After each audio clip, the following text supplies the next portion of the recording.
किंबहुना अशा प्रकारचे सर्वे किंवा अशा प्रकारची माहिती ही फार प्रीमॅच्युअर आहे. अजून निवडणुकी लागल्याच नाही तर इतक्या लवकर कशा गोष्टी कळू शकतात. काँग्रेसने यावेळेला जाहीरनामा काढले. नाही, जाहीरनामा काही काढायला हरकत नाही, पण सरकार आलं तरच ते अंमलबजावणी होईल ना. साहेब, नितीन राणेचं वक्तव्य ऐकण्यासाठी की धर्माधर्माच्या भिंती उभ्या राहिल्या, मुसलमानांकडून खरेदी करू नका, यांना तुम्ही पोषू नका असं. मला वाटतं देवेंद्र फडणवीस साहेबांनी या बाबतीत भूमिका स्पष्ट केलेली आहे.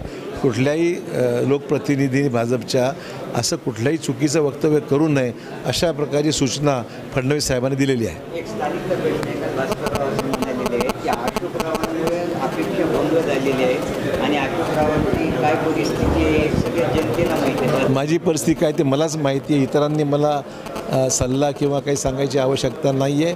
मी ज्या ठिकाणी आहे त्या ठिकाणी प्रामाणिक काम अगोदरही केलं आहे आणि आजही भाजपमध्ये मी प्रामाणिकपणे काम करतो आहे. कुठल्याही गोष्टीची अपेक्षा न करता काम करत आहे. त्याच्यामुळे अपेक्षा भंग होण्याचा प्रश्न उद्भवत नाही.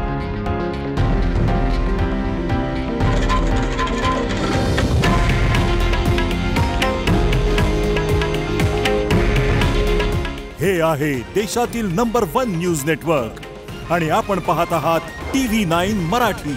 काळजी तुमची, हित महाराष्ट्राचं.